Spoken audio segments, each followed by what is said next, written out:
El siguiente tema que vamos a ver es compósitos. Si nosotros nos basamos en la definición de un compósito, nosotros entenderemos la importancia de los compósitos. Estos aparecen hace más de medio siglo, por ahí de 1950. La misma naturaleza de los compósitos nos permite entender por qué son importantes. Y no son solamente importantes en el área de los materiales, ¿no? En la vida diaria. Nosotros tenemos muchos compósitos en la vida diaria. El concreto con el que nosotros trabajamos es un compósito. Todas las maderas o las nuevas maderas que hay, los materiales para los carros. Y para nosotros, en el área de biomateriales, pues muchos de los materiales que nosotros usamos son materiales compósitos, siempre y cuando nos sigamos manteniendo dentro de la definición de un compósito. Si no se la saben, les recomiendo mucho que vayan a buscar cuál es la definición de un compósito, porque esta tiene 4 partes muy importantes. Y este pequeño diagrama nos permite ver cuáles son los materiales o de los biomateriales que nosotros estamos utilizando como compost. Esta siguiente tabla les muestra algunas características típicas que no son todas, no son las más importantes, no son las únicas y no son las que deben de cumplir. Solamente son ciertas características típicas que deben de cumplir los biomateriales y algunas de las propiedades que debemos de cubrir para nosotros poder tener estos compósitos y nos permitan la aplicación o la utilización de ellos dentro del área de los biomateriales. Y si lo ven, empieza algo muy interesante que son las normas, ¿no? Todas las normas que nosotros empezamos a utilizar a partir de la generación de nuestros compósitos.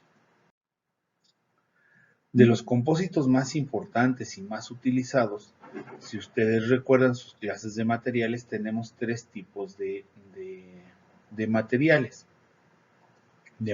compósitos. Los de matriz polimérica, los de matriz metálica y los de matriz cerámica, ¿no? Ya que los compósitos típicamente están compuestos de una matriz y de un refuerzo, que son los dos componentes principales de un compósito. Sin embargo, ninguno de estos dos es la parte más importante de un compósito. Si no lo saben, tienen que ir a buscar cuál es la parte más importante de un compósito. ¿Ok?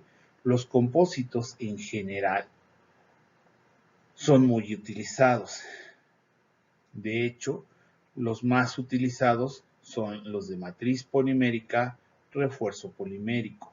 Y nosotros en biomateriales no cambiamos esta tendencia. De hecho, las más utilizadas son aquellos refuerzos, son de matriz polimérica, de refuerzo polimérico, pero sobre todo de fibras de origen natural. ¿Por qué? Porque son mucho más sencillas de obtener y todas las propiedades que tienen estas fibras de origen natural las promueven como uno de los materiales más importantes para hacer el refuerzo, por su naturaleza, por sus propiedades térmicas, por sus propiedades eléctricas, por sus propiedades elásticas, ¿no?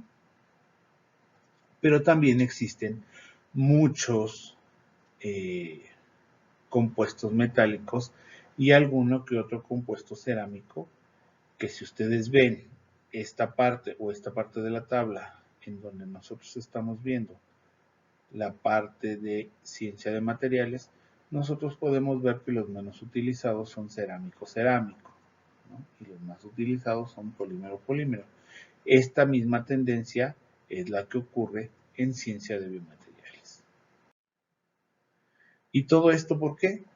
Bueno, si nosotros tenemos en cuenta todos los materiales que hemos visto, lo que nosotros estamos tratando de llegar es a tener una convivencia real entre la parte inorgánica y la parte orgánica, para nosotros poder generar esta interfase, y esta interfase, como siempre, es la más importante porque es la interacción entre las partes componentes de todo. Si nosotros tenemos esta interacción de manera óptima, trataremos de reducir los riesgos y las afectaciones tanto al ambiente como al humano. Y eso es lo que nos va a provocar tener este tipo de materiales compuestos. Este diagrama es el ciclo de vida de un compósito fibroreforzado. Es como se debe de mantener la fibra y es como se debe de hacer. ¿Sale? Bien, ustedes van a empezar a preguntarse cuáles son los materiales más utilizados o cuáles son los ejemplos de materiales más utilizados dentro de los compósitos en biomateriales. La respuesta es sencilla. Durante todas estas clases hemos visto todos los materiales que son biomateriales, ¿no?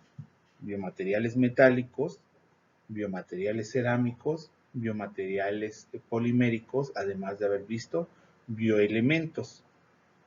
La combinación de ellos es lo que nos da una idea de cuántos son los compósitos que podemos trabajar. Esto siempre y cuando solamente sea una matriz, un refuerzo, pero también pueden existir diferentes combinaciones de matrices, diferentes combinaciones de refuerzos, y esas combinaciones realizar estas permutaciones. Entonces tenemos un abanico muy grande de posibilidades realizando materiales compósitos.